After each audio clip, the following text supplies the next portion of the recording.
मांगोगे अल्लाह खाली हाथ नहीं लौटाता।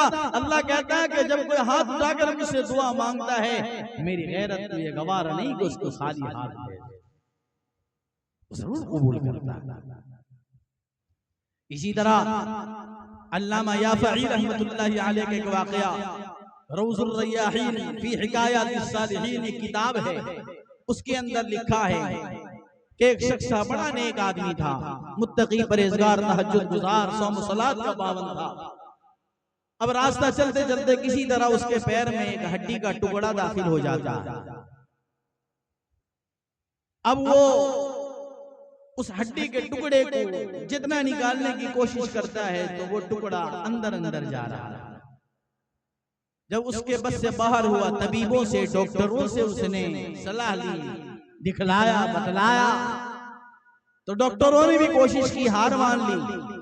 तबीबों ने कहा कि अब ये ऐसा हड्डी का जो बुरादा है, ये टुकड़ा है, उसके अंदर से नहीं निकल पाएगा। कहा कैसे निकालें? कहा कि इसका तो ऑपरेशन करना पड़ेगा। अब उनके पैर में बड़ा तकलीफ था, खून भी हो जाता उम्मीद तौर पर। अब उसी सदमे में थे, नमाज में तकलीफ, चलने में तकलीफ, आने जाने में तकलीफ, सदमे के अंदर थे। एक दिन रोकर गिड़गिड़ा कर अल्लाह तबारक व तआला से दुआ करते हैं कि अल्लाह ये पैर में जो मामला है, तबीब कह रहे हैं कि ऑपरेशन करना पड़ेगा। अब ये गलता सड़ता जा रहा है, पीप खून बहता बढ़ता जा रहा है और गोश्त को खाता हुआ जा रहा है। ये अल्लाह तो आफियत का मामला फरमा दे। अल्लाह से लौ लगाते हैं, फिर अल्लाह से दुआ मांगते हैं। और किताबों में लिखा है, अल्लामा याफ़ई लिखते हैं कि उसको नींद आ जाती है, उस नौजवान को, उस सालेह नौजवान को, नेक इंसान को। तो थोड़ी देर के लिए वो सो जाता है तो क्या महसूस करता है कि कोई है जो आकर उस जख्म को चूस रहा है, उस जख्म को चूस रहा है। तब इनकी आंख खुलती है, लेकिन आराम मिल रहा था तो मजीद नींद के अंदर थे, नींद से पूरे बेदार हो रहे थे। ये गफलत हो जाए दोस्तों बुजुर्गों, नींद की हालत में भी हैं और महसूस भी कर रहे थे। अभी नरम नरम नींद है, नींद में गहराई नहीं है दोस्तों बुजुर्गों। ऐसा महसूस हुआ कि वो जख्म को चूस रहा है, चूस रहा है, चूस रहा है। बिलाखिर उनको ऐसा महसूस हुआ कि वो हड्डी का बुरादा जो मेरे पैर के अंदर फंसा हुआ था, जैसे कि वो लकड़ी का टुकड़ा या हड्डी का टुकड़ा उसने निकाल दिया, बाहर फेंक दिया। तो कहते हैं कि वो नौजवान, वो सालेह इंसान उठता है, उठकर देखता है तो क्या देखता है? दुआ मांगोगे ना, अल्लाह मौसी को भी वफादार बना देगा। तो देखते हैं, उनकी नजर पड़ती है तो एक सांप है, जहरीला सांप है। कौन सा सांप? जहरीला सांप है। दुआ में वो ताकत है कि तुम्हारे हर मसले का हल अल्लाह तबारक व तआला फरमा देगा। दुआ मांग के तो देखो, अल्लाह से उसी तरह दुआ मांग लो जैसा अल्लाह चाहता है। आजिज़ी इंकिसारी के साथ दुआ मांगने का हमने देखा है कि बड़े मजमे के अंदर, बड़े जलसों में और इज्तिमात में देखा जाता है, दुआ मांगते हैं बाद लोग ऐसे ऐसे करते हैं, पता नहीं पेपर मलते हैं कि बीड़ी मलने की आदत है। बाद लोग ऐसे ऐसे पकड़कर मांगते रहते हैं दुआ। दोस्तों बुजुर्गों, ये कोई अदब है अल्लाह से मांगने का? अल्लाह जो मालिक है, जो खालिक है, जो दाताओं का दाता, शहींशाहों का शहींशाह, बादशाहों का बादशाह है, जो अपने पूरे कुदरत के साथ हमेशा से था और हमेशा रहेगा। दोस्तों बुजुर्गों, उससे हम मांगते हैं। जरा आप सोचें कि अदना अगर डीजी के पास, जो पुलिस का सबसे बड़ा अथॉरिटी होता है, अगर उसके पास कोई बंदा अपना काम लेकर जाता है, उसको ऑफिस में जाता है, उसके कमरे में बैठता है, तो डीजी के ध्यान का पूरा ख्याल रखता है। वो खड़ा भी होता है तो सोचता है कि डीजी की नजर अगर पड़ जाएगी, अगर मैं तरीके से खड़ा न रहा तो ऑफिस से बाहर कर देगा, कमरे से बाहर कर देगा। ना हाथ हिलाता है, ना पैर हिलाता है, आंखों का इस्तेमाल भी बढ़िया करता है, हाथ का इस्तेमाल भी बढ़िया करता है, पैर का इस्तेमाल भी बढ़िया करता है, दिलो दिमाग सोच का इस्तेमाल भी बढ़िया रखता है। क्यों? इसलिए कि एक मामूली सा ऑफिसर है कि पुलिस का अथॉरिटी है, डीजी है, कोई नाउजुबिल्लाह खुदा नहीं है। दोस्तों बुजुर्गों, उसके पास अपने छोटे काम के लिए जाता है तो वो अदब का इतना ख्याल रखता है। जो दोस्तों बुजुर्गों मालिक असली है, हकीकी मालिक है, जिसने हमें पैदा किया, हजारों हजार एहसानात से नवाजा है, दोस्तों बुजुर्गों इनाम से नवाजा है, उसके सामने हम मांगते हैं तो हाथ मल के मांगते हैं, वो हाथ जोड़ के मांगता है, वो हाथ छनर के मांगता है। और मांगते मांगते एक दूसरे को कोई क्यों नहीं भी मारते रहते हैं। अगर दुआएं हमसे लंबी कर दें तो आवाजें पुकारते हैं। ये अदब है, ये अदब का तकाजा है। सोच लो आप कैसा ऐसा अमल कर रहे हो, अगर इसमें अदब जाहिर होगा तो अल्लाह नवाज देगा, और अगर बेअदबी होगा जैसे डीजी आपको ऑफिस से भगा देगा, कहीं ऐसा ना हो कि अल्लाह भी तुम्हें अपने दरबार से भगा दे, तुम्हारी दुआएं कबूल ना हो। दोस्तों बुजुर्गों, इसका लिहाज रखना है कि अल्लाह से मांगना है, अदब का लिहाज करते हुए मांगना है।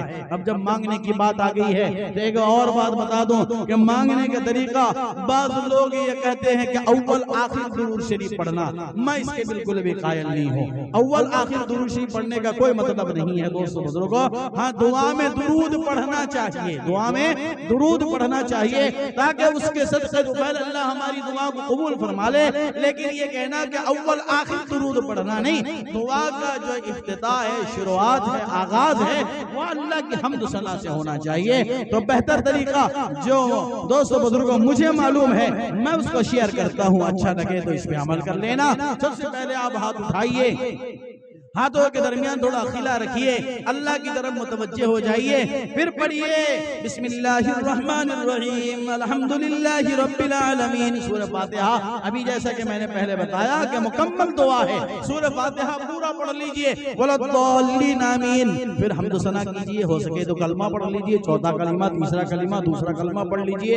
और अगर कोई ऐसी दुआएं याद हो जिसमें अल्लाह की हम्द सना होती है उसको पढ़ लीजिए। नहीं तो सूरह फातिहा के बाद आप फिर दुरूद पढ़िए, अल्लाहुम्मा सल्ली अला दुरूद इब्राहिम पढ़िए, अल्लाहुम्मा सल्ली अला मुहम्मद व अला आलि मुहम्मद, इसको पूरा पढ़ दीजिए। फिर अल्लाह से कहिए या रहमर राहिमीन, या रहमर राहिमीन, या रहमर राहिमीन। कहते हैं कि अल्लाह को अगर कोई दिल से कहता है या रहमर राहिमीन 3 मरतबा कहकर अगर दुआ मांगता है, अल्लाह उसके दुआ को रद्द नहीं करता।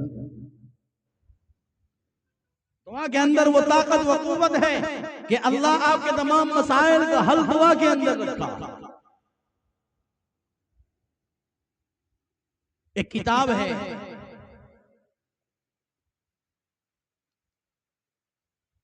जिसका नाम मैं इस वक्त भूल रहा हूं, पड़ोसी मुल्क का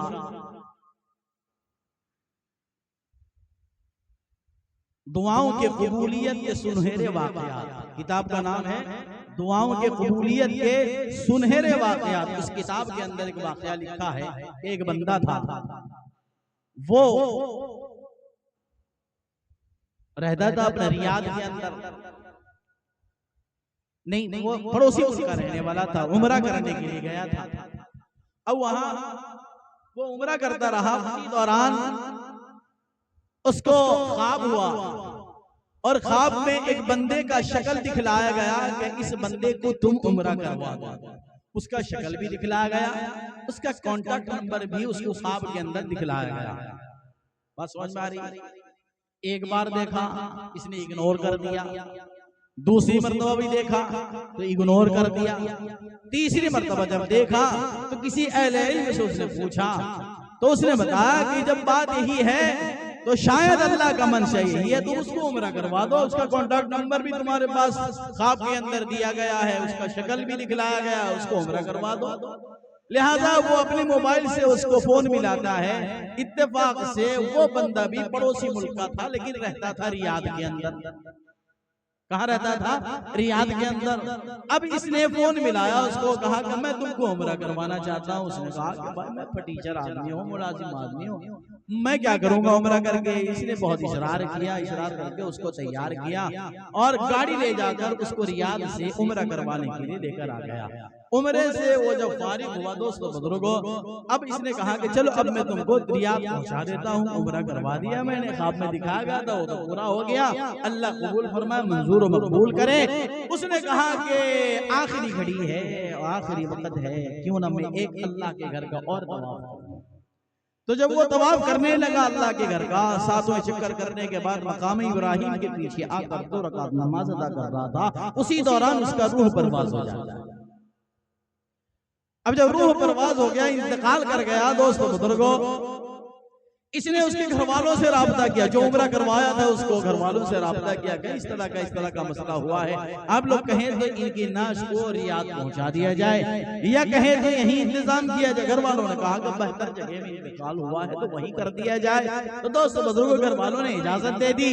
अब ये बंदा दोस्तों बुजुर्गों वो जो इंतकाल किया था, उनको जो उम्रा करवाया था ना, उसने ये कोशिश की चंद लोगों से कि इसका इंतकाल हुआ है तो इसके नहलाने का इंतजाम किया जाए। तो ऐसे लोग मिल गए कि उस बंदे को जो इसने गुस्ल दी ना, पूरे पूरे जमजम के पानी से गुस्ल दिया।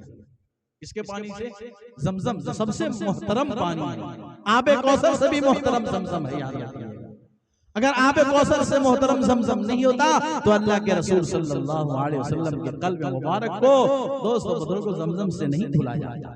वक्त होता तो उधर बताता। जमजम से नहलाया, उसके बाद उसके एहराम से उसको कफनाया, उसके बाद चंद मखसूस लोग आए। इतना अच्छा मौत अल्लाह ने अता फरमाया कि तवाफ किया, मकाम इब्राहिम में नमाज की हालत में, सजदे की हालत में इंतकाल किया। तो चंद लोग आए तो उसने चाहा कि जो जन्नतुल मुअल्ला है मक्के के अंदर, वहां दफन के लिए जगह मिल जाए, कब्र के लिए जगह मिल जाए। तो वो लोग भी जो आए हुए थे वो पहुंचे हुए लोग थे, उन्होंने भी हुकूमत से राब्ता किया कि इतना अच्छा मौत उसको नसीब हुआ है।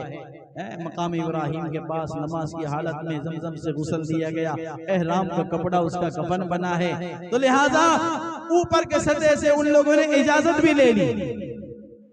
कहाँ? जन्नतुल मुअल्ला में दफन का। अब हो गया, दफन से फारिग हो गए। उसके घर वाले भी आए थे, शरीक थे। तो ये बंदा फारिग होने के बाद उसके घर वालों से पूछता है कि इसका अमल क्या था।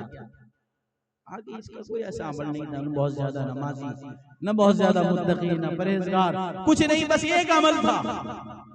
क्या? कौन सा अमल था? कहा कि एक अमल था कि हमारे पड़ोस में एक बेवा औरत रहती थी जिसके यतीम बच्चे थे, और इसकी आदत थी कि जब अपने बच्चों के लिए खाने का लेकर आता तो उन यतीम बच्चों के लिए भी खाने का लेकर आता था, और आता झोला थैला लाकर मुझे देता और कहता कि उस घर में पहुंचा दो। घर वाली उसके घर में जो खाने का सामान अपने बच्चों के लिए लाता वही लाता। आज हमारा देने लेने में भी जो मामला वो बराबर सराबर का नहीं है। अपने बच्चों के लिए पसंद अलग करते हैं, दूसरों के लिए अलग करते हैं, गरीबों के लिए अलग करते हैं, यतीमों के लिए अलग करते हैं, मिस्कीनों के लिए अलग करते हैं, फकीरों के लिए अलग करते हैं। ये हमारा पसंद है, लेकिन उसका पसंद जो अपने बच्चों के लिए पसंद करता वही उनके लिए, यतीम बच्चों के लिए पसंद करता। जो कपड़ा अपने बच्चों के लिए लाता वही कपड़ा उन यतीम बच्चों के लिए लाता। कहा कि बस यही अमल था उसका। मैं जब थैला लेकर उस घर के अंदर जाती तो वो औरत यूं अपने दामन को उठा के कहती, अल्लाह इसका खात्मा अच्छा करना। क्या दुआ देती थी? इसका खात्मा अच्छा करना। तो देख लिया दुआओं का असर, कैसा खात्मा हुआ। तवाफ किया और नमाज की हालत में, सजदे की हालत में हरम के अंदर इंतकाल हुआ।